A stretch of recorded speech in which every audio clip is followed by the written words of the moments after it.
नमस्कार, स्वागत आप सभी लोगों का हार्दिक अभिनंदन। उत्तर प्रदेश के यशस्वी मुख्यमंत्री योगी आदित्यनाथ जी का, सभी गणमान्य महानुभावों का, देश के प्रथम सीडीएस जनरल बिपिन रावत की चौथी पुण्यतिथि के मौके पर हम सब लोग यहाँ पर उपस्थित हैं।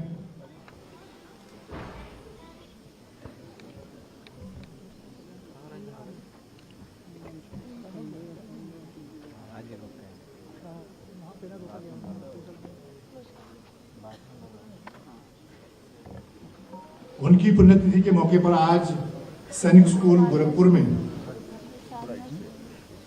उनके नाम से बने प्रेक्षागृह का लोकार्पण, उनकी प्रतिमा का अनावरण हुआ है। इसके साथ ही आज हम उन्हें याद कर रहे हैं, श्रद्धांजलि दे रहे हैं।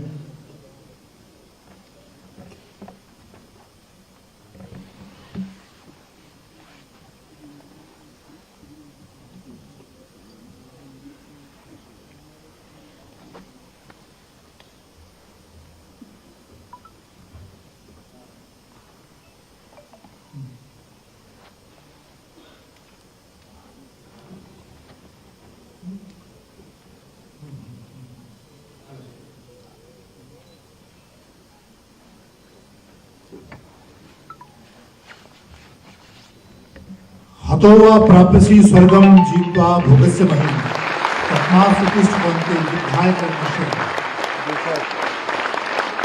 हम सभी हार्दिक अभिनंदन करते हैं उत्तर प्रदेश के मुख्यमंत्री योगी आदित्यनाथ जी का, जिन्होंने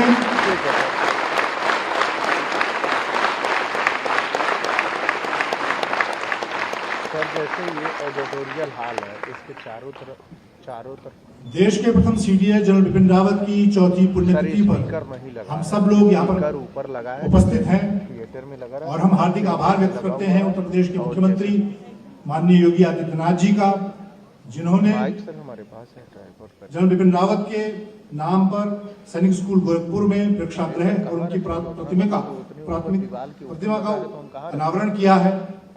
हम उन्हें भावभीनी श्रद्धांजलि देते हैं।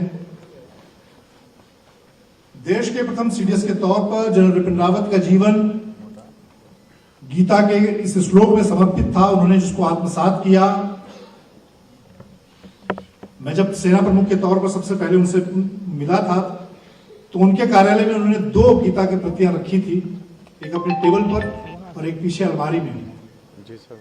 वो हमेशा इसी श्लोक को आत्मसात करते थे, हतो वा प्राप्यसि स्वर्गम जीत्वा भोगस्य महिम तस्मात् उत्तिष्ठ कौन्तेय युद्धाय कर्मस्य।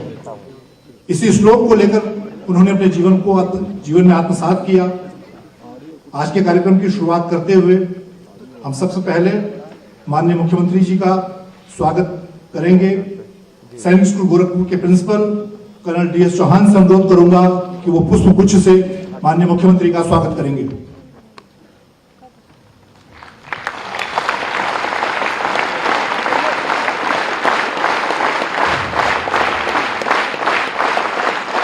इसके उपरांत अब मैं मंच पर आसीन सभी अतिथियों का परिचय एक बार करना चाहूंगा। आज के विशिष्ट अतिथि हमारे बीच में असम राइफल के महानिदेशक लेफ्टिनेंट जनरल विकास लखेड़ा हैं, जो सुदूर उत्तर पूर्व से समय निकालकर आज गोरखपुर पहुंचे हैं। उसके अलावा देश के पूर्व वायुसेना प्रमुख air chief marshal RKS Bhadauria, जिन्होंने general Bipin Rawat memorial foundation of India के अध्यक्ष के तौर पर पिछले 4 सालों में उनकी पुण्यतिथि के कार्यक्रम को करने की जिम्मेदारी उठाई है। इसके अलावा उनकी 2 सुपुत्रियां, बड़ी बेटी श्रीमती कृतिका जो कि मुंबई से आए हैं, और दूसरी सुपुत्री सुश्री तारिणी जो दिल्ली से यहां पर पहुंची हैं।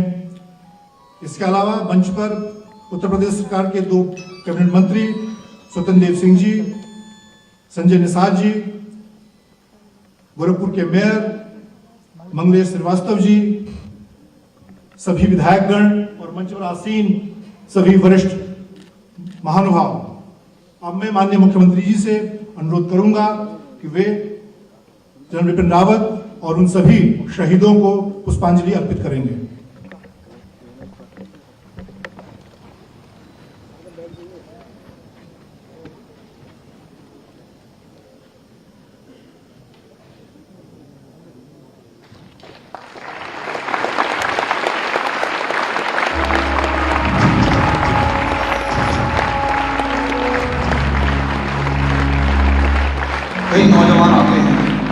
साल उन्हें भारतीय सेना में नौकरी की।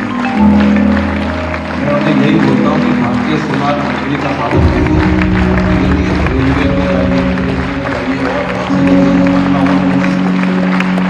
भारतीय सेना में आना है, कठिनाइयों का सामना करने के लिए आपको काबिल होना पड़ेगा, आपको मानसिक और शारीरिक रूप से काबिल होना पड़ेगा। हर एक जवान को ये सिखलाई दी जाती है कि आप जिस भी कार्य को करने जा रहे हैं, आपने इन 5 शब्दों को ध्यान में रखना है। वो है नाम, नमक, निशान, वफादारी और इज्जत। जनरल विपिन रावत का जन्म 16 मार्च 1958 को हुआ था। उनके पिता lieutenant general Laxman Singh Rawat deputy chief of army staff के पद से रिटायर हुए थे। जनरल विपिन रावत की शिक्षा देहरादून से हुई और इसके बाद वह खड़कवासला में राष्ट्रीय रक्षा अकादमी और देहरादून की भारतीय सैन्य अकादमी के छात्र रहे। 11वीं गोरखा राइफल्स की 5वीं बटालियन में जनवरी 1979 में कमीशन लेने वाले जनरल रावत ISA से पास आउट होने वाले अपने बैच के श्रेष्ठतम कैडेट थे। However, all this thing, in my view, pales in comparison for what he did for JNK. That was his biggest contribution to change the narrative of counterinsurgency and counter-terrorist operation in JNK. Besides changing the pace and scope of the operations over there, I just mentioned that in the introductory remarks about Operation All Out. So whatever relative peace we enjoy today in JNK is, in my view at least, is a fallout of what he did actually as a Chief of Army Staff. A bit of a hardline kind of an approach, but I think that was required at that particular time. The country has lost a great patriot, a visionary, a strategic thinker. Indian Army has lost a great general, a great leader of the Indian Army. There is one man who was always very positive, very optimistic. For him nothing mattered but the nation. But he was always a person who was very, very forward-looking and who was very determined to achieve the results and whatever it may be the cost. But more than a great soldier and more than a great hero and a great planner and a military thinker, he was also a great human being. स्वर्गीय general Vipin Rawat की सोच को आगे ले जाने के उद्देश्य से GBR memorial foundation of India का गठन किया गया है। फाउंडेशन पिछले कुछ वर्षों से जनरल विपिन रावत की पुण्यतिथि पर कार्यक्रम कर रही है। 8 दिसंबर को जनरल रावत की पुण्यतिथि पर राष्ट्रीय सुरक्षा सलाहकार अजीत डोभाल, मौजूदा chief of defence staff general Anil Chauhan और GBR मेमोरियल के अध्यक्ष air chief marshal Rakesh Kumar Singh Bhadauria ने जनरल रावत को श्रद्धांजलि दी और संकल्प लिया कि GBR memorial foundation of India उनके दिखाए मार्ग पर चलता रहेगा। So in order to really carry forward his legacy for his contributions to the military progress and essentially towards the strategic capability of the country, and the intent of this foundation is to empower the youth and to enable and support them in all and every way possible. Air Chief Marshal Bhaduria sir, Ms. Tarini, my friend Manjeet Negi, and of course ladies and gentlemen, it's a great honor to be here. As we see here that it's a mixed crowd, so that tells us that how General Rawat had his reach. It's a cross spectrum of the society what I see here. So now coming on to General Bipin Rawat, who was a scholar soldier and a military reformer, who had an exceptional ability to envision future, a thought leader, an upright yet minimalist persona, whose leadership style endeared him not only to the Indian Army but to the entire nation.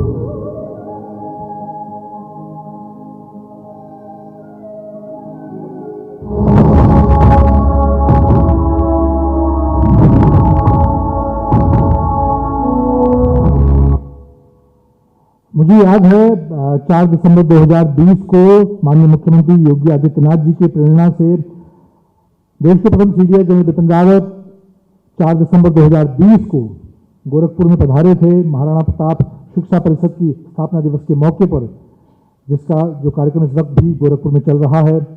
मैं संक्षेप में 8 दिसंबर को general Bipin Rawat के साथ शहीद हुए उन शहीदों के नाम पढ़ना चाहूँगा।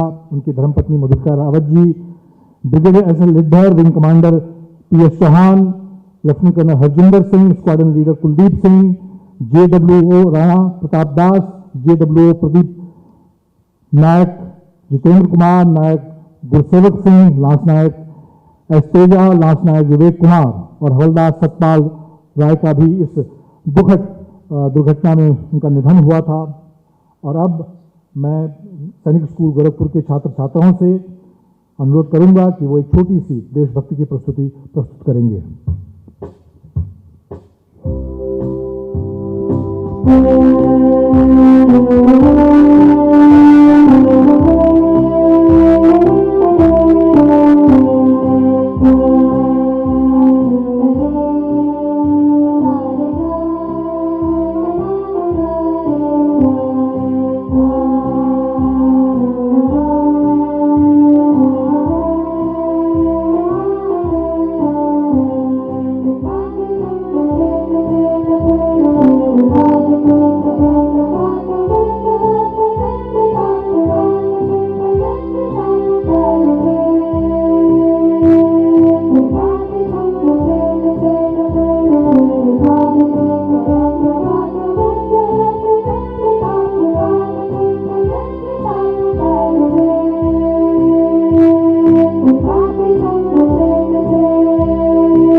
प्रस्तुति के लिए सैनिक स्कूल गोरखपुर के इन बच्चों का बहुत हार्दिक आभार।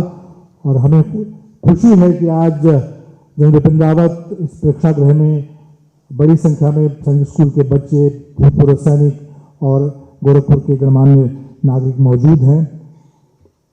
अब मैं गोरखपुर के महापौर डॉक्टर मंगलेश जी से अनुरोध करूंगा कि वो अपना उद्बोधन दें।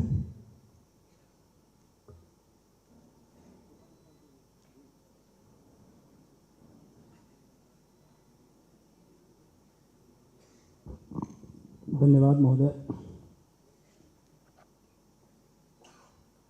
आज अदम्य साहस और शौर्य के प्रतीक जनरल बिपिन रावत, भारत के प्रथम CDS चीफ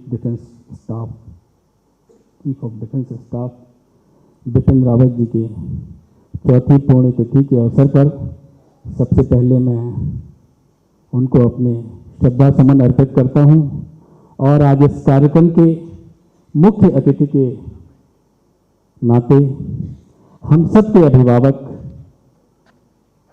पूज्य योगी आदित्यनाथ जी महाराज, माननीय मुख्यमंत्री उत्तर प्रदेश सरकार, आपका मैं बहुत बहुत अभिनंदन, स्वागत और वंदन करता हूं इस कार्यक्रम में।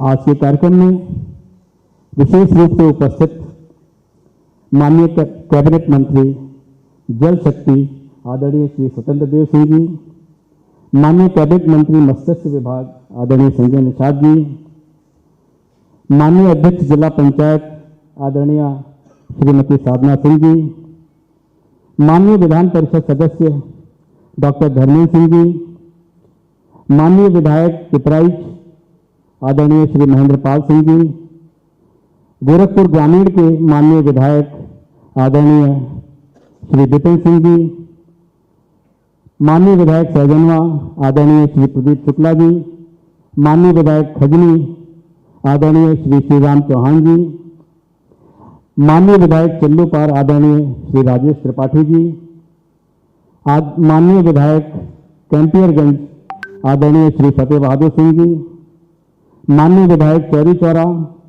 आदरणीय श्री श्रवण निषाद जी, माननीय विधायक बांसगांव आदरणीय doctor Bimlesh Paswan ji, lieutenant general Vikas Lakhera, lieutenant general Assam rifles, मैं आपका भी बहुत स्वागत करता हूं। सेवानिवृत्त air chief marshal RPS Bhadauria साहब, जो पूर्व प्रमुख भारतीय वायुसेना के हैं, मैं आपका स्वागत करता हूं। सेवानिवृत्त आदरणीय श्री राजेश भंडारी जी, एयर वाइस मार्शल साहब, और जनरल बिपिन रावत जी के परिवार के श्रीमती कृतिका रावत जी, सुश्री तारिजी रावत जी, आदरणीय श्री अंकित सिंह जी, आप सभी का इस कार्यक्रम में बहुत बहुत स्वागत है। माननीय उपाध्यक्ष राज्य महिला आयोग आदरणीय श्रीमती चारू चौधरी जी, भारतीय जनता पार्टी के जिलाध्यक्ष आदरणीय श्री जनार्दन तिवारी जी, गोरखपुर महानगर के संयोजक आदरणीय राजेश गुप्ता जी, इस विद्यालय के प्रधानाचार्य कर्नल DS चौहान साहब, आप सबका मैं इस कार्यक्रम में तहे दिल से बहुत बहुत स्वागत अभिनंदन करता हूं कि आप सभी ने अपना बहुमूल्य समय निकालकर इस कार्यक्रम में उपस्थित हुए। आपके साथ साथ इस सभागार में उपस्थित अन्य गणमान्य बंधुओं, सैनिक अधिकारियों और इस विद्यालय के यशस्वी छात्रों, मैं आप सबको बहुत बहुत प्रणाम निवेदित करता हूं। आज राम अवतार त्यागी जी की पंक्तियां मुझे याद आती हैं। तन समर्पित, मन समर्पित और यह जीवन समर्पित, चाहता हूं मातृभूमि और तुझे क्या मैं अर्पण करूं और तुझे मैं क्या दूं। इसी भाव के साथ हमारे लेफ्टिनेंट जनरल आदरणीय बिपिन रावत जी की जिंदगी पूरी की पूरी इसी क्रम में प्रगति के पथ पर बढ़ती रही और उनके अदम्य साहस और शौर्य के नाते उन्होंने जीवन पर्यंत इसकी रक्षा की और भारत की शान, भारत के गौरव को में 4 चांद लगाए। ऐसे अवसर पर आप सभी यहाँ उपस्थित हुए, इसके लिए मैं आप सबको बहुत बहुत धन्यवाद ज्ञापित करता हूँ। आप सब देख रहे होंगे कि जो है ये सैनिक स्कूल गोरखपुर जो महाराज जी की प्रेरणा से, पूज्य महाराज जी की प्रेरणा से संचालित हो रहा है राज्य सरकार की ओर से, उसके अत्यंत रमणीक वातावरण में आप सभी यहाँ उपस्थित हैं और इस कार्यक्रम में सम्मिलित हो पा रहे हैं। आज का अवसर है विशेष तौर से बिपिन रावत जी को याद करने का और उनके बताए हुए आदर्श पर, उनके बताए हुए रास्तों पर चलने का एक मौका है। हम सभी वादा करें कि जो है उनके बताए हुए रास्ते पर आगे बढ़ते रहेंगे और इन छात्रों से विशेष तौर से मैं अनुरोध करना चाहूँगा कि जो हमारे भारत के भविष्य हैं, आने वाले समय में देश की रक्षा, देश का अभिमान आप ही हैं, इसलिए आप सबके उज्जवल भविष्य की कामना करते हुए मैं अपनी वाणी को विराम दूंगा। आज के अवसर पर मैं पुनः पूज्य महाराज जी सहित सभी गणमान्यों को के चरणों में अपना प्रणाम निवेदित करते हुए मैं अपनी वाणी को विराम देता हूं और आप सभी बहुमूल्य समय निकालकर इस अवसर पर उपस्थित हुए, इसके लिए बहुत बहुत धन्यवाद ज्ञापित करता हूं। धन्यवाद। जय हिंद, वंदे मातरम। बहुत धन्यवाद महापौर गोरखपुर। जनरल बिपिन रावत आज सशरीर हमारे बीच में नहीं है, लेकिन मुझे उम्मीद है कि वो देवलोक से जरूर इस कार्यक्रम को देख रहे होंगे। उन्होंने तीनों सेनाओं को जो नेतृत्व दिया, आज तीनों सेनाएं उस नेतृत्व से आगे बढ़ रही हैं। अब मैं मंच पर उपस्थित माननीय मुख्य अतिथि योगी आदित्यनाथ जी से अनुरोध करूंगा कि बिपिन रावत के जीवन पर आधारित एक पुस्तिका का अनावरण करेंगे।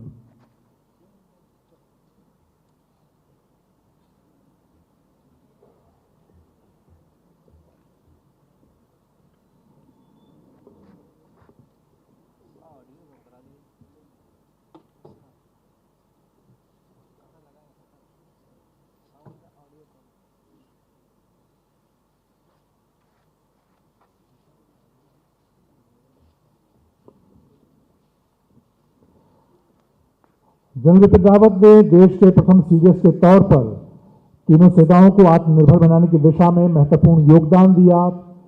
थिएटर कमांड को लेकर वो लगातार काम कर रहे थे। सेनाओं को उन्होंने एक मजबूत नेतृत्व देने का काम किया। उन्हीं के जीवन पर आधारित की पुस्तिका।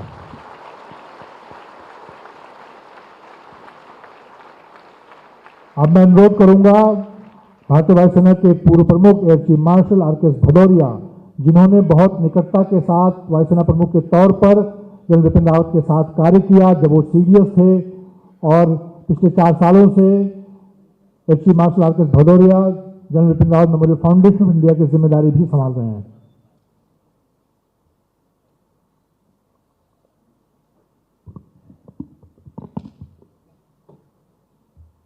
माननीय मुख्यमंत्री श्री योगी आदित्यनाथ जी, मंच पर आसीन माननीय मंत्रीगण, माननीय सांसद, माननीय महापौर, माननीय विधायक एंड बाकी महानुभाव,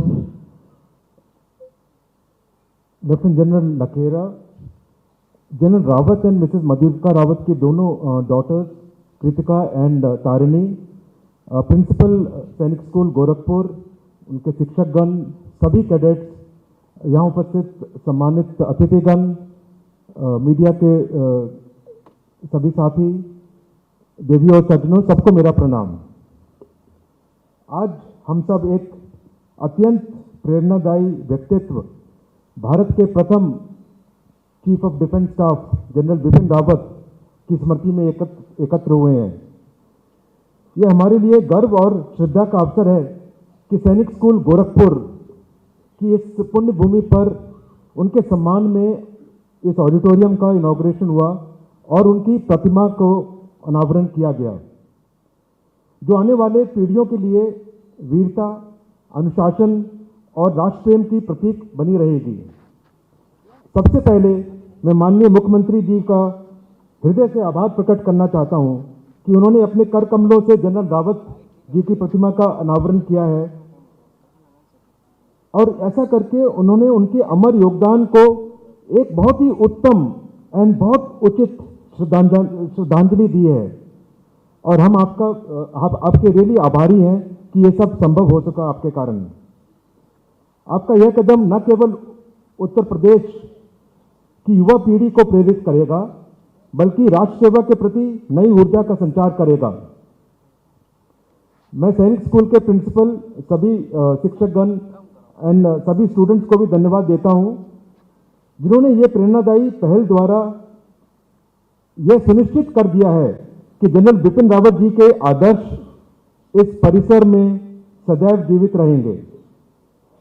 जनरल बिपिन रावत जी के जीवन एक सच्चे सैनिक, रणनीतिकार और राष्ट्रभक्त की एक गाथा रही है।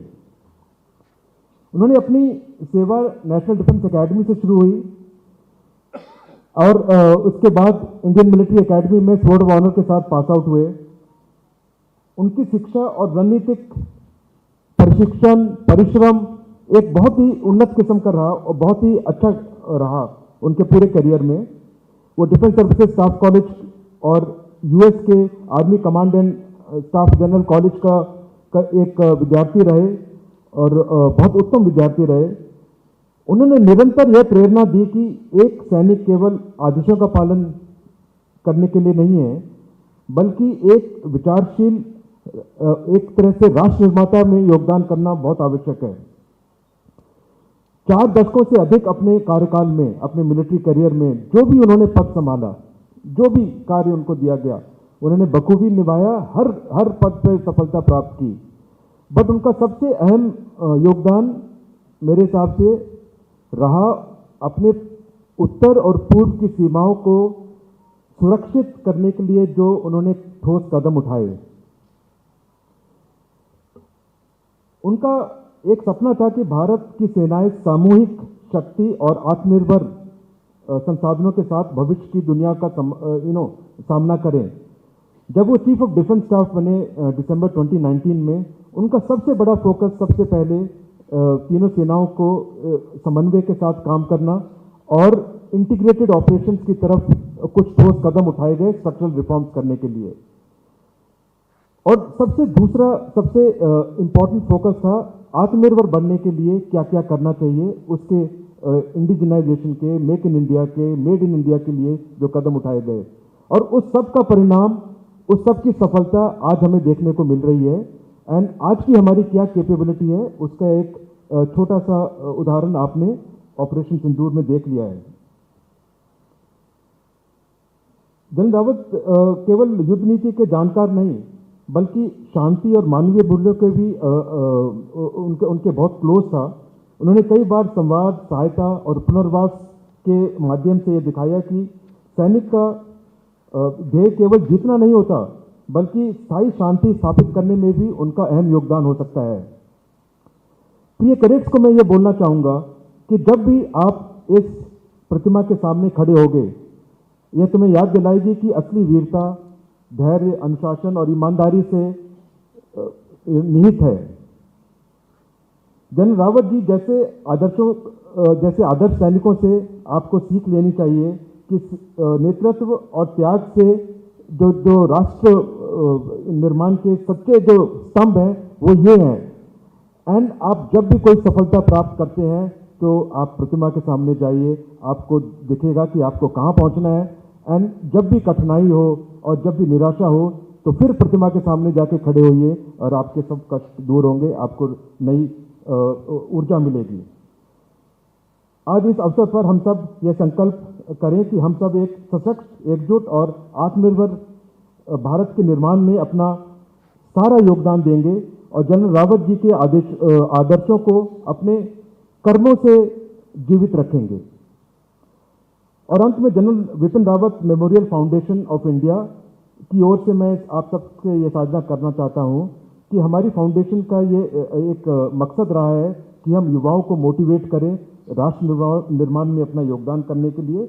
और हम राष्ट्र स्तर पे ऐसे कार्यक्रम करते रहना चाहते हैं जो कि कैरेक्टर बिल्डिंग, नेतृत्व और उनको एक तरह से मोटिवेट किया जाए कि राष्ट्र सेवा के लिए अपने आगे कार्य करें और हर तरह से अपना योगदान दें। जनरल बिपिन रावत जी की स्मृति हमारे लिए सदैव एक प्रेरणा का स्रोत रहेगी और इन्हीं शब्दों के साथ मैं लेफ्टिनेंट जनरल लखेड़ा जी को आमंत्रित करता हूं अपने विचार आप सब लोगों के साझा करने के लिए एंड तदुपरांत माननीय मुख्यमंत्री जी से आग्रह करूंगा कि हम सबको संबोधित करें। धन्यवाद। जय हिंद।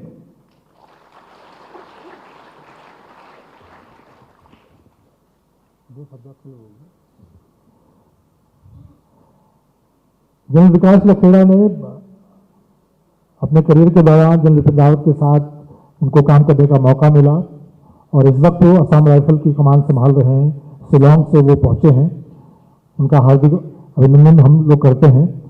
और एक छोटी सी बात, जनरल बिपिन रावत लगातार कहते थे कि मैं रिटायरमेंट के बाद उत्तराखंड के सुदूर पहाड़ों में स्कूल खोलूंगा वहाँ के युवाओं के लिए, लेकिन उनका ये सपना गोरखपुर में एक रिकॉर्ड समय में पूरा हुआ है जब 2 साल के अंदर माननीय योगी आदित्यनाथ जी की प्रेरणा से ये स्कूल तैयार हुआ। और मैंने खुद देखा यहाँ पर जो जिस तरह की वर्ल्ड क्लास फैसिलिटी, चाहे यहाँ पर फायरिंग रेंज की बात की जाए, बाकी सुविधाओं की बात की जाए, और आज यहाँ पर 1000+ छात्रों के लिए इस प्रेक्षागृह का उद्घाटन हुआ है और इस वक्त सैनिक स्कूल गोरखपुर में 310 बच्चे शिक्षा ग्रहण भी कर रहे हैं। अब मैं जनरल लखेड़ा को आमंत्रित करूंगा कि अपनी बात रखेंगे।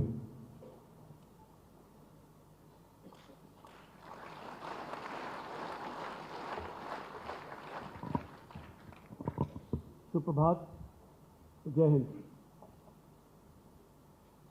माननीय मुख्यमंत्री उत्तर प्रदेश श्री योगी आदित्यनाथ जी, उत्तर प्रदेश प्रशासन के मंत्रीगण, विधायकगण, एयर चीफ मार्शल भदौरिया साहब, air marshal Bhandari, general Rawat की 2 सुपुत्रियां श्रीमती कृतिका और उनके पति अंकित सिंह जी और सुश्री तारिणी, इस सभाघर में उपस्थित अधिकारीगण, भारतीय सेना के सैनिक, भारतीय वायुसेना के सैनिक और हमारी आर्मी, एयरफोर्स और असम राइफल के पूर्व सैनिक, और मेरे सामने बैठा भारत के तीनों सेनाओं का भविष्य, गोरखपुर के छात्र, हम सब यहाँ एक ऐसे व्यक्ति को याद करने आए हैं जिनका योगदान भारतीय सशस्त्र सेनाओं की इतिहास में स्वर्ण अक्षरों से लिखा जाएगा। एक सैनिक परिवार में जन्मे, उनके पिता भारतीय सेना में लेफ्टिनेंट जनरल के पद से सम्मानित होकर रिटायर हुए। शिमला और देहरादून में पढ़ाई करके नेशनल डिफेंस एकेडमी खड़कवासला से लेकर इंडियन मिलिट्री एकेडमी देहरादून तक का उनका सफर, और भारतीय मिलिट्री एकेडमी में उनका जो प्रदर्शन था उसके कारण उनको सर्वोच्च सम्मान स्वॉर्ड ऑफ ऑनर, जिसको आप हिंदी में सम्मान की तलवार, जो भी किसी भी एक कैडेट को मिलता है, वो उनको मिला। भारतीय सेना के दौरान उनका जो कमीशन 11 गुरखा राइफल में हुआ, अपनी यूनिट की कमांड करी, आरआर का सेक्टर कमांड किया, प्रति विद्रोहिता की लड़ाई जम्मू कश्मीर में थी। 19 इन्फेंट्री डिवीजन बारामूला, आप लोगों ने उड़ी की सर्जिकल स्ट्राइक के बारे में सुना होगा।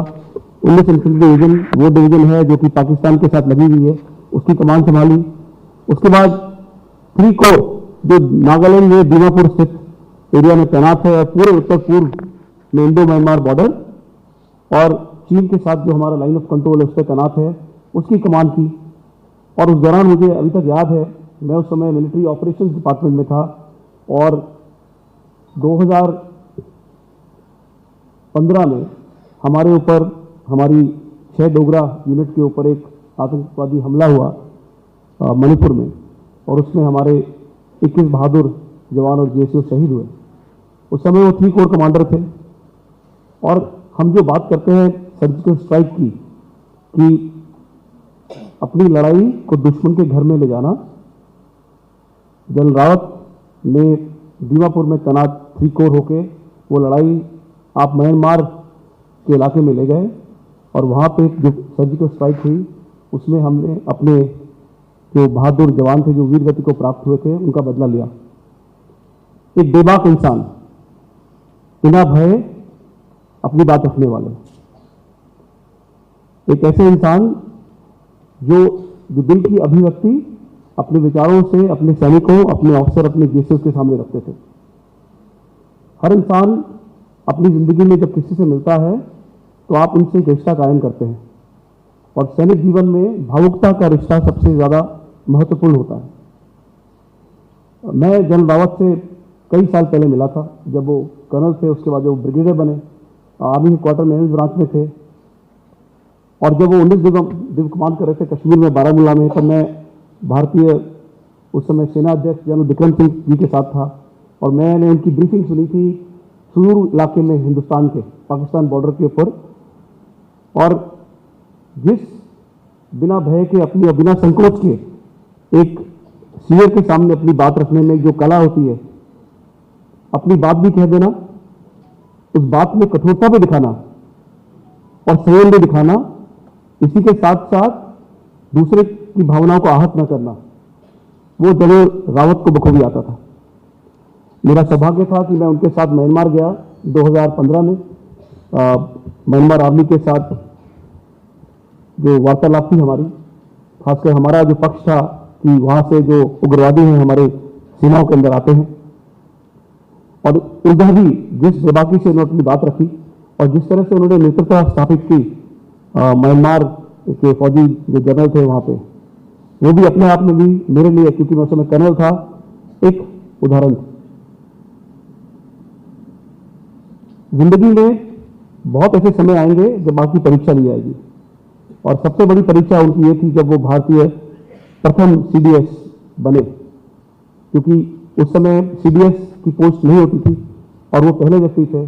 और अगर आप किसी चीज़ का सृजन करते हैं और किसी चीज़ को जन्म देते हैं और आपको उसके सर्वोच्च पद पर बिठाया जाता है, तो आपकी जो रिस्पॉन्सिबिलिटी है, आपकी जो जिम्मेदारी है, आप तय करते हैं।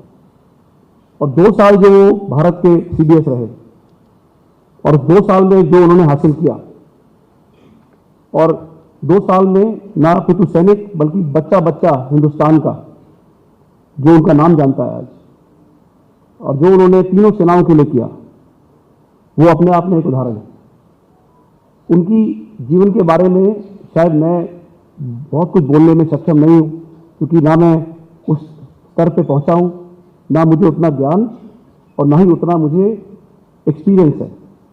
पर मैं इतना ज़रूर जानता हूँ कि उन्होंने जो अपना एक राह जो बनाई, उस पर मुझ जैसे अफसर जिन्होंने उनको देखा, वो मेरे लिए प्रेरणा का स्रोत बने। आज सुबह जब मैं ठीक 10:35 पे इस प्रांगण में घुसा, तो मेरे मन में एक छवि थी स्कूल को लेके कि सैनिक स्कूल कैसा होता है, क्योंकि मैं कई सैनिक स्कूल में गया हूँ।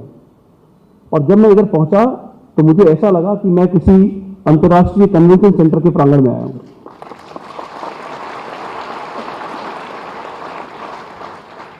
और क्योंकि माननीय मुख्यमंत्री जी का आगमन होना था, इसलिए मैं उस समय अंदर नहीं आया, मैं बाहर खड़ा रहा। और जब मैं अंदर घुसा तो आप इस बात को मानोगे नहीं कि किसी स्कूल में, शायद उत्तर प्रदेश में भी इससे बढ़िया कोई ऑडिटोरियम नहीं होगा।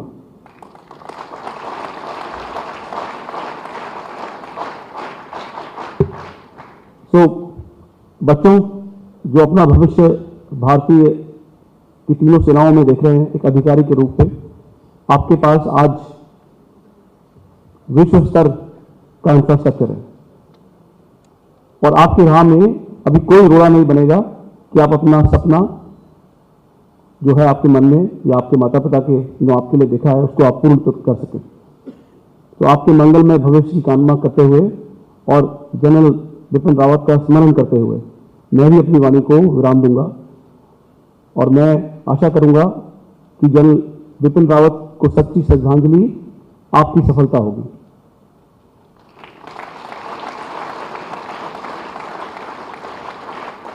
और साथ ही आभार व्यक्त करूंगा माननीय मुख्यमंत्री श्री योगी आदित्यनाथ जी का, उत्तर प्रदेश प्रशासन के मंत्रीगण, विधायकगण, अधिकारीगण और मंच और यहाँ पे मंच में उपस्थित सारे सज्जन व्यक्ति और इस सभाघर में उपस्थित सारे अधिकारीगण और स्टूडेंट्स, कि मुझे आज आप सबके बीच में आने का मौका मिला और मुझे सम्मान मिला, जो मेरी जीवन में एक स्मरण के तौर पे एक बहुत अच्छी अनुभूति का एहसास कराएगा। बहुत बहुत धन्यवाद। जय भारत, जय हिंद।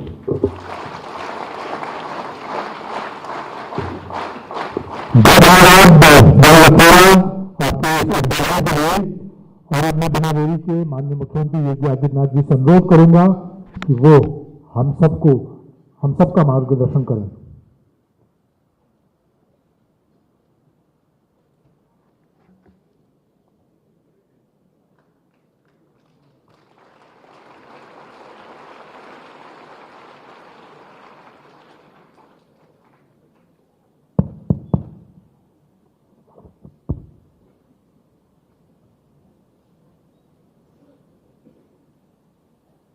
भारत माता की, भारत माता की, भारत माता की, वंदे वंदे वंदे।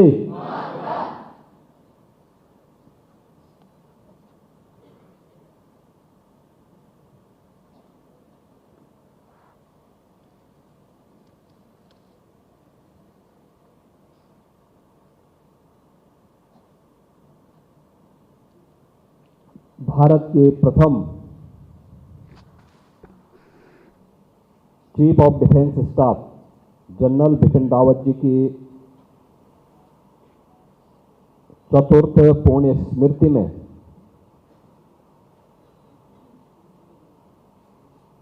आज के इस कार्यक्रम में मंच पर उपस्थित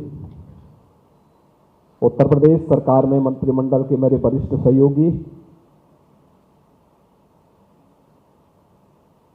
जल शक्ति मंत्री और प्रभारी मंत्री गोरखपुर श्री स्वतंत्र देव सिंह जी, डॉक्टर संजय निषाद जी, गोरखपुर के महापौर डॉक्टर मंगलेश श्रीवास्तव जी, जिला पंचायत अध्यक्ष श्रीमती साधना सिंह जी, सभी माननीय जनप्रतिनिधिगण, समारोह में विशिष्ट अतिथि के रूप में उपस्थित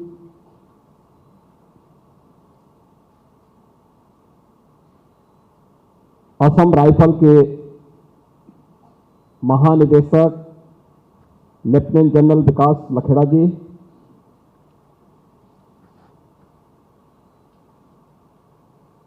जनरल बिपिन रावत फाउंडेशन के अध्यक्ष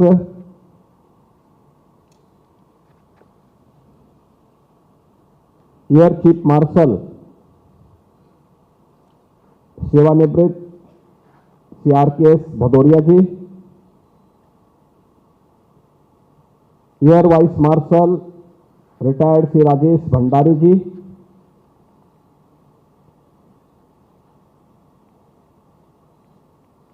जनरल रावत की सुपुत्री श्रीमती कृतिका रावत जी, सुश्री तारजी रावत जी,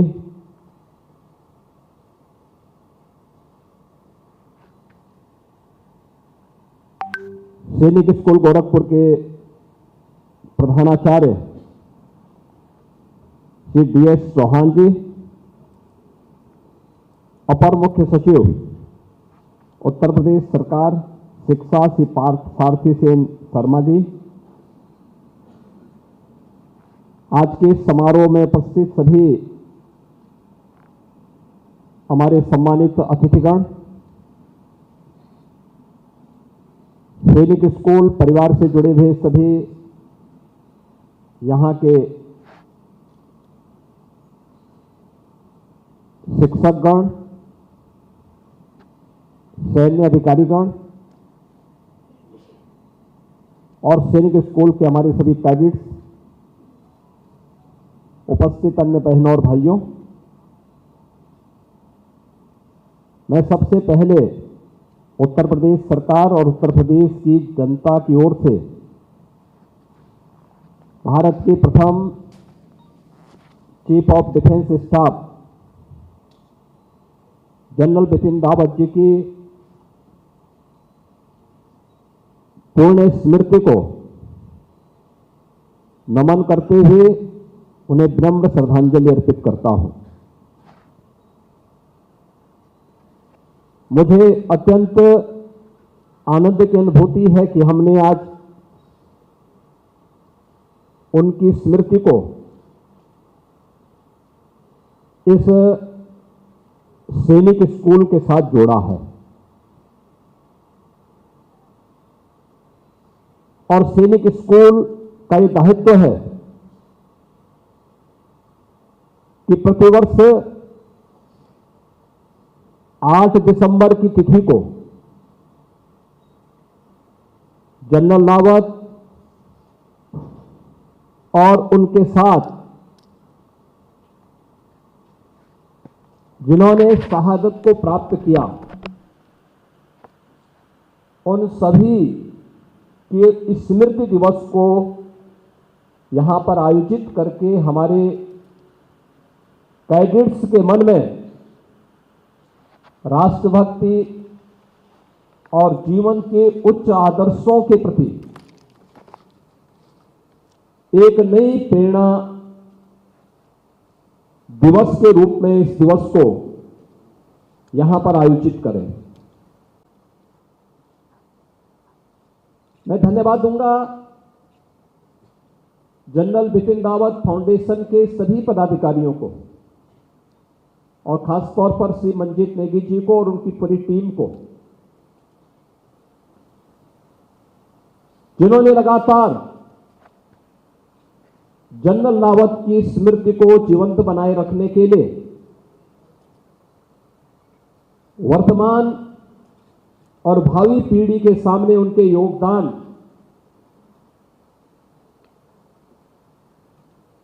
को स्मरणीय बनाए रखने के लिए लगातार इन कार्यक्रमों का आयोजन अलग अलग स्थानों पर यह फाउंडेशन कर रहा है।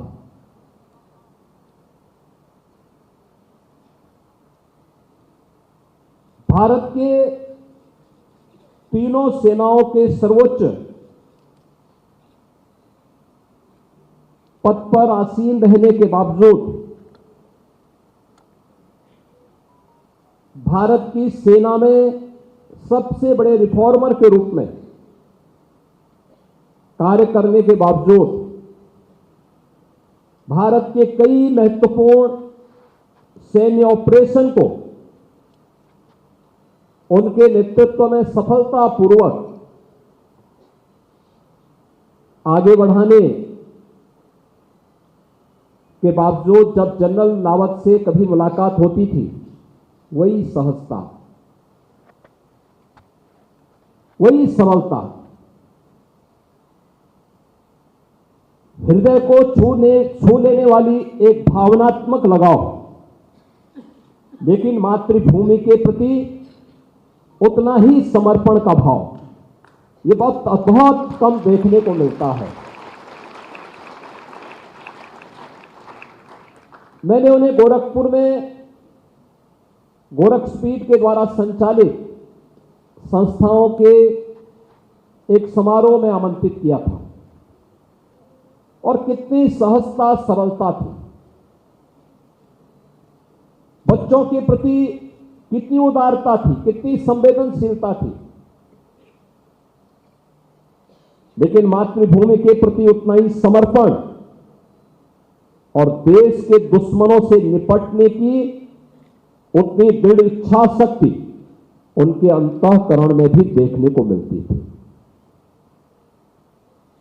जब कहीं भी उनसे मुलाकात होती थी, उत्तराखंड के कुछ कार्यक्रमों में मुझे उस दौरान जाने का अवसर मिला था जिसमें जनरल बिपिन रावत जी मौजूद थे, या दिल्ली के किसी समारोह में कभी मुलाकात होती थी, या फिर कभी उनका लखनऊ में आगमन होता था, तो हमेशा देवभूमि उत्तराखंड का भाव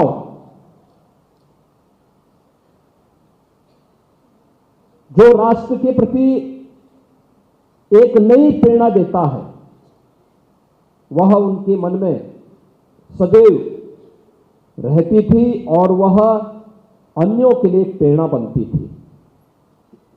भारत माता के ऐसे महान योद्धा को स्मरण करना हर भारतवासी का दायित्व होना चाहिए और उनकी स्मृति को सैनिक स्कूल के माध्यम से हम आगे बढ़ा सकें, इस उद्देश्य से आज उनकी प्रतिमा और उनकी स्मृति में बने हुए सभागार के लोकार्पण कार्यक्रम के अवसर पर मुझे उनको स्मरण करने, उनकी स्मृतियों को नमन करने का यह अवसर प्राप्त हुआ है। मैं इसके लिए सैनिक स्कूल परिवार के साथ ही फाउंडेशन को भी हृदय से धन्यवाद देता हूं।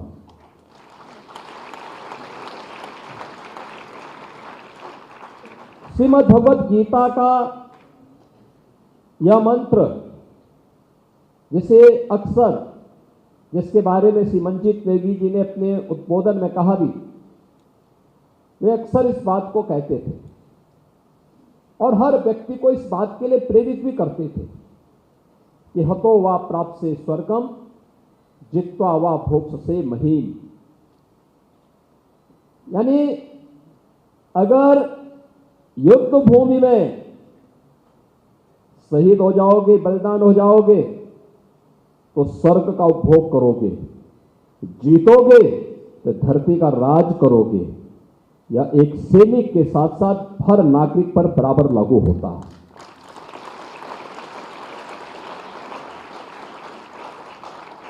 याद करना, प्रधानमंत्री मोदी जी ने देश की आजादी के अमृत महोत्सव वर्ष में भारतवासियों का आह्वान किन मुद्दों पर किया था? उन्होंने एक ही बात कही थी कि 2022 में भारत अपनी आजादी का 75 वर्ष पूरा कर रहा था। तब उन्होंने कहा था, उन्होंने कहा हमें 100 वर्षों की एक कार्य योजना को लेकर के आगे बढ़ना चाहिए। कि देश जब अपनी शताब्दी महोत्सव मना रहा होगा तब कैसा भारत चाहिए? क्या कोई सच्चा भारतीय ऐसा होगा जो असुरक्षित भारत चाहता होगा, कमजोर भारत चाहता होगा, गरीब भारत चाहता होगा? नहीं, एक सच्चा भारतीय वो होगा जो चाहता होगा कि मेरा देश आत्मनिर्भर हो, मेरा देश विकसित भारत हो, मेरा देश सुरक्षित भारत हो। अगर सुरक्षित और आत्मनिर्भर भारत, सुरक्षित भारत की संकल्पना को पूरा करना है तो इसके लिए क्या करना है? उन्होंने कहा 5 प्रण हर व्यक्ति को मानने पड़ेंगे, अपने जीवन का हिस्सा बनाना पड़ेगा। ये 5 प्रण हर भारतवासी के लिए प्रधानमंत्री मोदी जी ने कहे। पहला, अपनी विरासत पर गौरव की अनुभूति। हम भारत के अंदर भारत के दैवीय महापुरुषों का सम्मान करते हैं, भारत के वीर सैनिकों का सम्मान करते हैं, भारत के महापुरुषों का जिन्होंने देश की आजादी के लिए विदेशी आक्रांताओं के हमलों का सामना करते हुए वीर गति को प्राप्त किया था, उन सब का सम्मान करते हैं। हम राम की परंपरा पर, कृष्ण की परंपरा पर, महाराणा प्रताप, छत्रपति शिवाजी महाराज, गुरु गोविंद सिंह जी महाराज की विरासत पर गौरव की अनुभूति करते हैं। हर भारतवासी झांसी की रानी लक्ष्मीबाई को सम्मान देता है, उन महापुरुषों को सम्मान देता है जिन्होंने मातृभूमि के लिए कुछ योगदान दिया है। ये हमारी विरासत है। विरासत को नजरअंदाज करके कोई समाज कभी आगे नहीं बढ़ सकता, प्रगति नहीं कर सकता। असमंजस की स्थिति हमारे सामने नहीं होनी चाहिए, स्थिति स्पष्ट होनी चाहिए।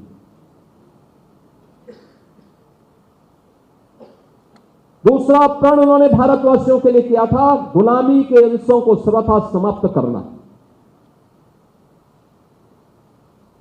यह मान करके हम चलते हैं कि जो विदेशी है वो अच्छा है, जो हमारा है वो अच्छा नहीं।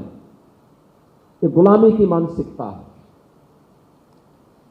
हमारे पास सब कुछ है, नहीं होगा हम पैदा करेंगे, हम उसको बनाएंगे, हम विदेशों पर निर्भरता समाप्त करेंगे, अपने बल पर खड़े करेंगे अपने देश को। यह भाव हर भारतीय के मन में होना चाहिए और उत्तर प्रदेश देश आज उस दिशा में आगे बढ़ा है। हम उन बातों को आत्मसात करें, उस दिशा में आगे बढ़ें।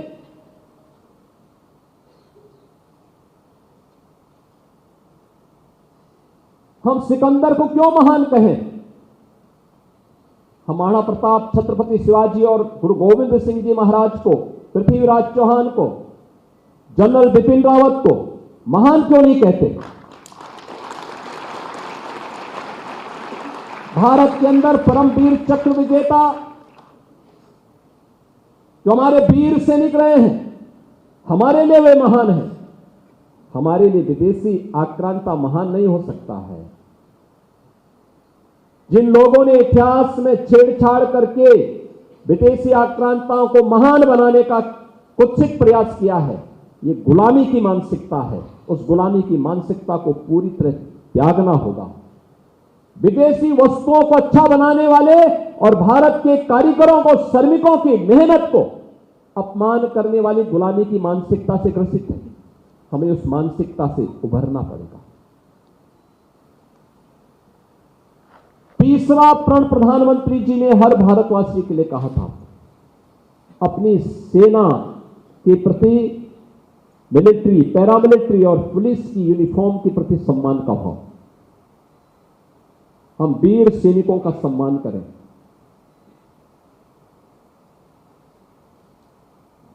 उनके बलिदान को नमन करें।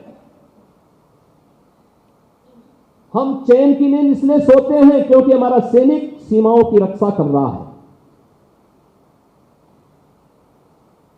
हमारा अर्धसैनिक बलों के जवान लगातार पेट्रोलिंग में हैं। हमारा पुलिस का जवान मेहनत करता है। एक व्यक्ति की गलती से पूरी फोर्स, पूरी संस्था खराब नहीं हो जाती। उनके प्रति श्रद्धा और सम्मान का भाव हर भारतवासी के मन में होना चाहिए। आज ये वही प्रण है जो आत्मनिर्भर और विकसित भारत के उस प्रण को आगे बढ़ाने के लिए प्रधानमंत्री मोदी जी ने हर भारतवासी से कहा है, अपने वीर सैनिकों के प्रति सम्मान का भाव। जनरल रावत और उनके साथ जिन्होंने शहादत को प्राप्त किया, उन सब के प्रति श्रद्धा और सम्मान के भाव के साथ आज हम सब सैनिक स्कूल गोरखपुर में एकत्र हुए हैं। उनका स्मरण करने के लिए एकत्र हुए हैं।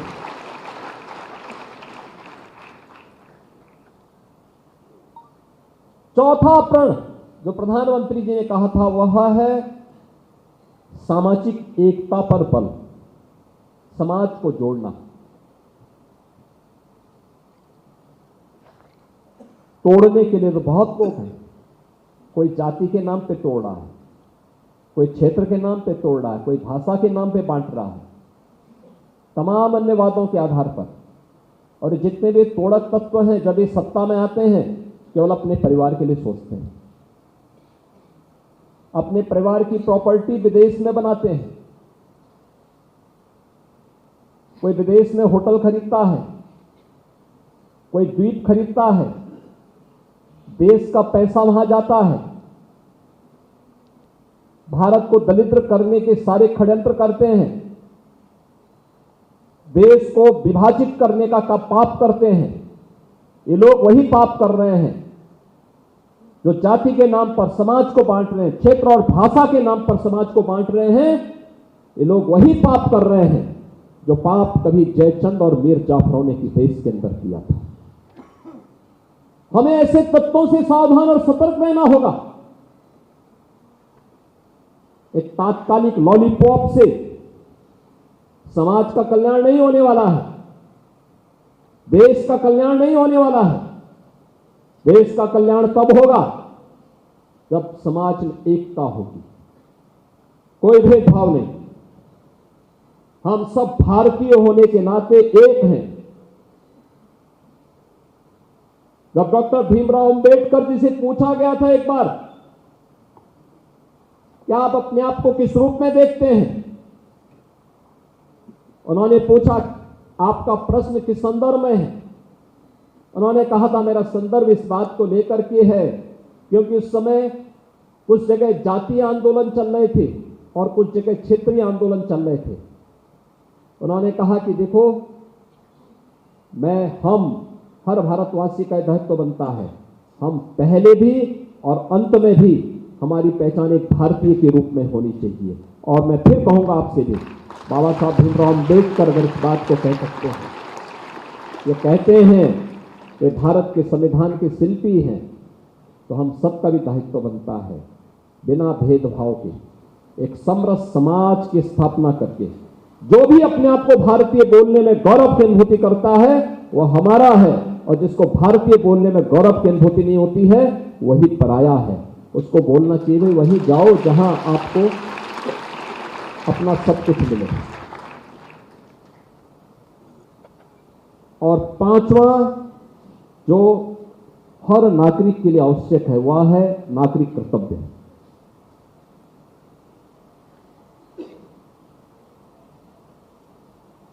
आजादी के बाद देश के अंदर क्या हुआ?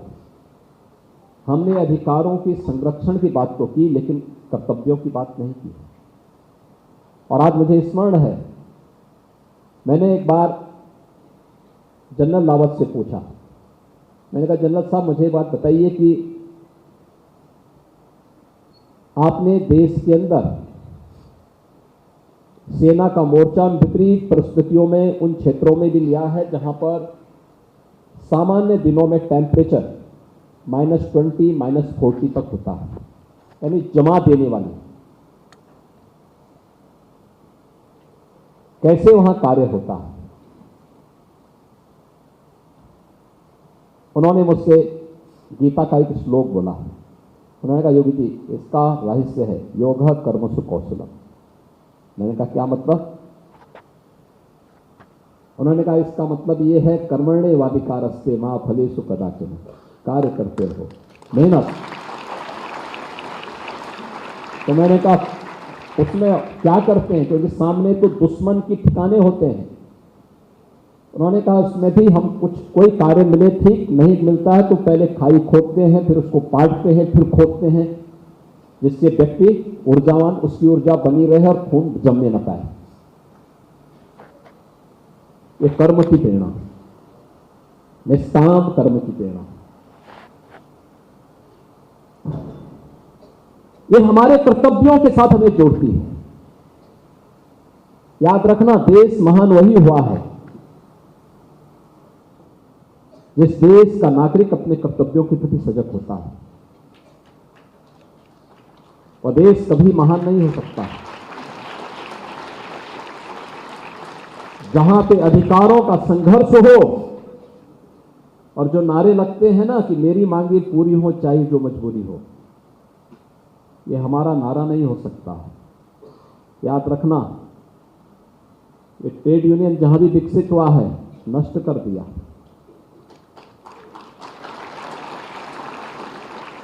गोरखपुर में जो आज फर्टिलाइजर कारखाना चल रहा है ना, 1990 के पहले ऐसे ही चलता था।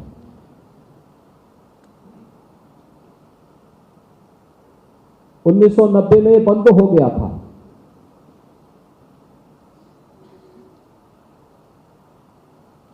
उन्नीस सौ 80 के दशक में इसमें एक बीमारी घुसी थी, यही कि हमारी मांगे पूरी हो चाहे जो मजबूरी हो।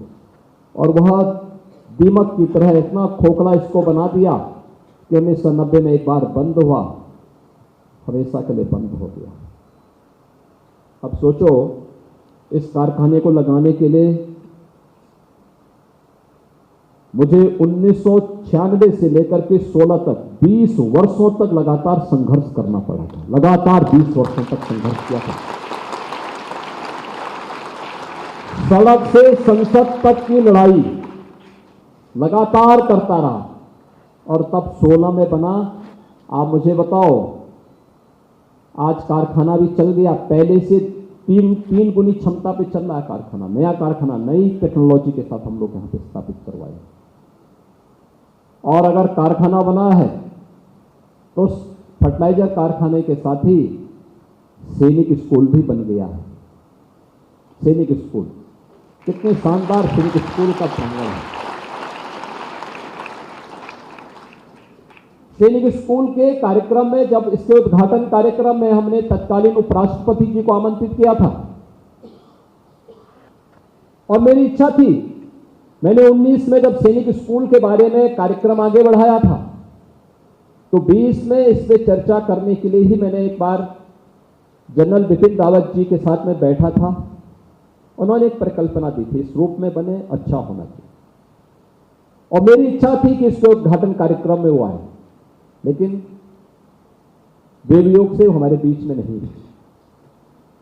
लेकिन उनकी उपस्थिति, क्योंकि आत्मा तो अजर अमर है, वो अपनी उपस्थिति का एहसास कराती है। आज सैनिक स्कूल में उनकी प्रतिमा,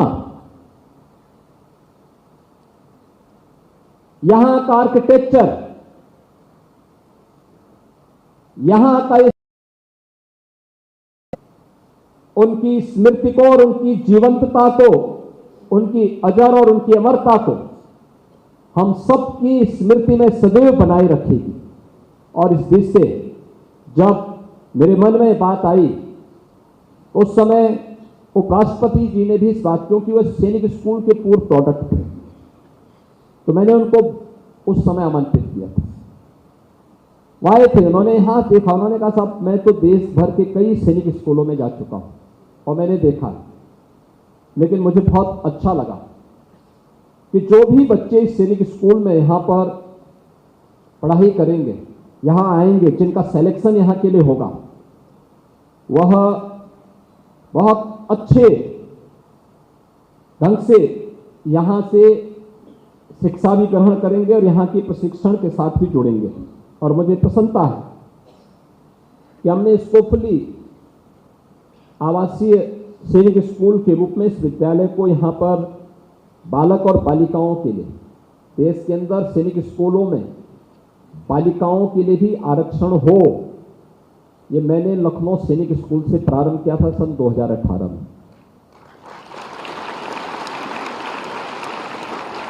और यहाँ पर हम लोगों ने बालिकाओं के लिए भी अलग से छात्रावास बनाए हैं, बालकों के लिए भी बनाए हैं। खेल और अभ्यास के लिए यहाँ पर अत्याधुनिक शूटिंग रेंज भी है, स्विमिंग पूल भी है, घुड़सवारी के लिए भी है, योग कक्ष भी है, मल्टीपर्पज हॉल भी है और अच्छे खेल के मैदान भी हैं। यहाँ पे इनके पास अच्छी साइंस लैब्स हैं, स्मार्ट क्लासेस हैं और यहाँ पर वर्तमान में इसकी यहाँ पे जो बच्चे हैं इस स्कूल में वर्तमान में 75 छात्राएं और 235 छात्र, 310 छात्र छात्राएं कैडेट्स के रूप में यहाँ पर अध्ययन कर रही हैं, प्रशिक्षण ले रही हैं। अभी पिछले दिनों तब देश की माननीय राष्ट्रपति जी गोरखपुर भ्रमण में आई थी। उन्होंने गोरखपुर के अंदर कई कार्यक्रमों में भाग लिया था और सड़क मार्ग से ही चली थी। एक स्थान पर सैनिक स्कूल के बच्चे भी थे, तो राष्ट्रपति जी अपनी गाड़ी से उतरी। उन्होंने मुझसे पूछा कि ये बच्चे कौन है। अच्छा, मुझे जानकारी नहीं थी कि सैनिक स्कूल के बच्चे हैं। तो तब तक मुझे वहाँ पे सैनिक स्कूल का एक स्टाफ दिखाई दिया, तो मैंने पूछा, मैंने कहा क्या सैनिक स्कूल के कैडेट्स हैं? तो उन्होंने कहा राष्ट्रपति जी बड़ी प्रफुल्लित थी यहाँ के बच्चों की प्रदर्शन से, उनके उत्साह से, उनके अनुशासन से। और अनुशासन, यही अनुशासन हमें आगे बढ़ने के लिए प्रेरित करता है, एक नई प्रेरणा भी प्रदान करता है। अनुशासन के बगैर जीवन में दुशासन घुस जाता है। याद रखना, हमें अपने जीवन में दुशासन को नहीं घुसने देना है, अपने जीवन को अनुशासित बनाए रखना है। और ये अनुशासन हमें सदैव जनरल बिपिन रावत के समान ही एक नई ऊंचाई और एक नई प्रेरणा का स्रोत बनाने के लिए प्रेरित करेगा। ये जो पंच प्रण है, ये हर भारतवासी के लिए शाश्वत मंत्र बनने चाहिए। जनरल रावत भी जीवन भर इन पंच प्रण के लिए समर्पित रहे और इसीलिए आज हम उनके स्मृति दिवस के अवसर पर यहां पर मौजूद हैं। मैं इस अवसर पर धन्यवाद दूंगा फाउंडेशन को।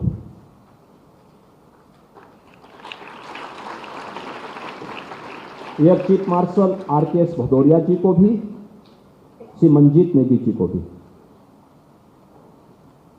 संकित सिंह जी को भी,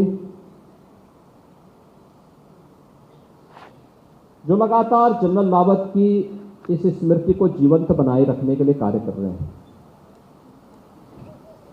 मैं इस अवसर पर अभिनंदन करूंगा जनरल रावत की दोनों पुत्रियों का, श्रीमती कीर्तिका रावत जी का, सुश्री तारजी रावत जी का। दोनों ने कितनी हिम्मत से काम लिया, कितनी मजबूती के साथ अपने पिता के धैर्य को, राष्ट्र के प्रति उनके समर्पण को और जीवन के अनुशासन को अपने जीवन का हिस्सा बना करके लगातार अपने पूज्य पिता की स्मृति के साथ लगातार उनके द्वारा लगातार उसमें एक सकारात्मक सहयोग किया जाता है। और किसी भी पुत्री के लिए इससे बड़ा गौरव और क्या हो सकता है कि उनके पिता देश के लिए बलिदान हुए हैं, देश के लिए उनका पूरा जीवन समर्पित था। इस प्रकार की प्रेरणा बहुत कम हमें देखने को मिलती है। आपको याद होगा गुरु तेग बहादुर जी महाराज और गुरु गोविंद सिंह जी महाराज के जीवन में भी एक बात सामने आती है। कहते हैं जब कश्मीर में औरंगजेब के सिपह सालार, वहां के जो मूल निवासी कश्मीरी हिंदुओं का कत्लेआम कर रहे थे, तो कश्मीरी पंडितों की एक टुकड़ी सहायता मांगने के लिए कई जगह गई, कोई सहायता नहीं मिली, तो अंत में वे गुरु तेग बहादुर जी के पास गए। वे अपने परिवार के साथ बैठे हुए थे और जब उन्होंने गुरु तेग बहादुर जी के सामने ये कहा कि कश्मीरी पंडितों का अस्तित्व खतरे में है, आप कुछ करिए, तो गुरु तेग बहादुर जी ने कहा कि हां, इन आक्रांताओं का जवाब देने के लिए कोई बड़ा बलिदान चाहिए,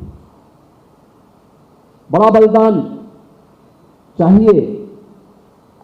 कश्मीरी हिंदू देखता रहे, उसने किसका बलिदान चाहिए, हम तो मारे ही जा रहे हैं। तब गुरु गोविंद सिंह जी, जिनकी उम्र मात्र 9 वर्ष की थी, तब उन्होंने गुरु तेग बहादुर जी महाराज से कहा कि आपसे बड़ा कौन है, आप क्यों नहीं इसका प्रतिकार करते हैं, इस अन्याय का प्रतिकार आप क्यों नहीं करते हैं। और उस अन्याय का प्रतिकार करने की सजा क्या थी? गुरु तेग बहादुर जी का सिर औरंगजेब ने धड़ से अलग कर दिया था। यह अत्याचार और अन्याय सहन करने के बावजूद भारत की विजय यात्रा रुकी नहीं।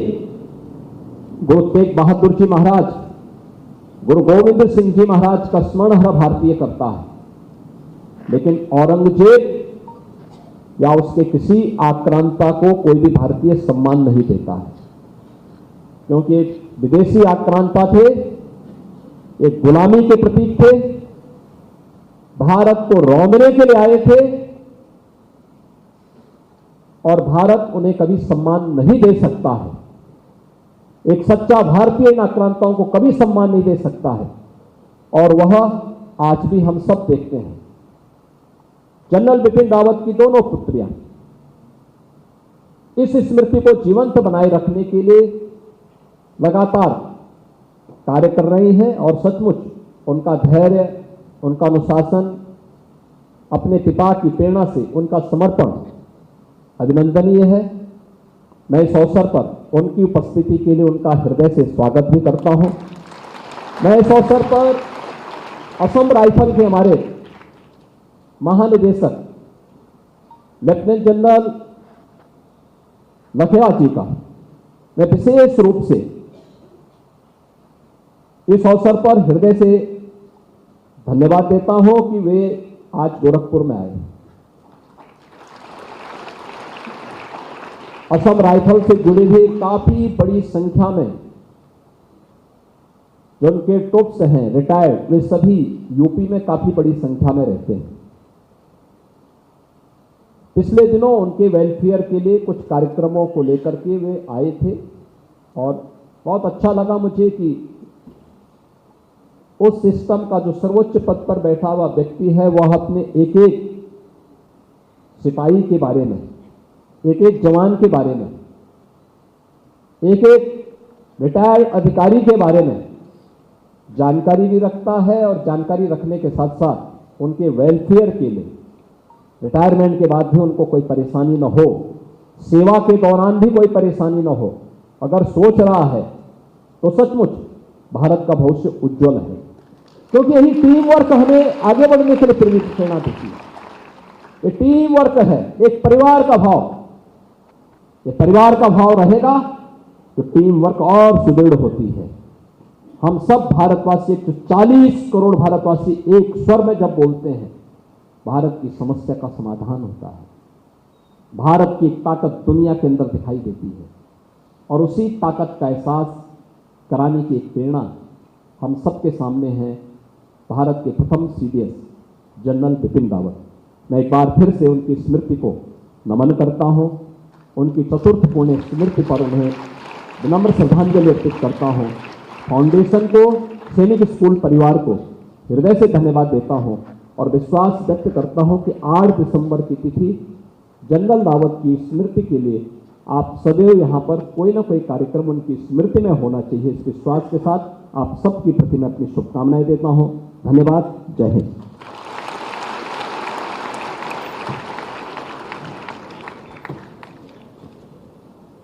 माननीय मुख्यमंत्री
रावत के दामाद हैं अंकित सिंह।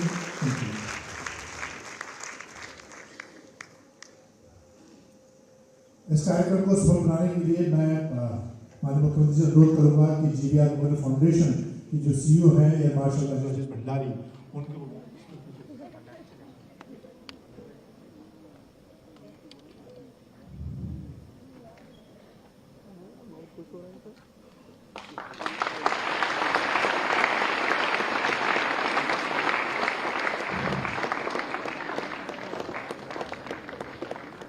Brigadier Sachindra Tiwari,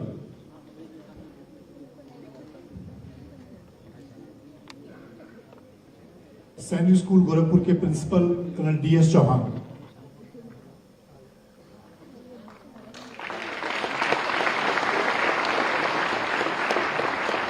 colonel Prafull Thapliyal,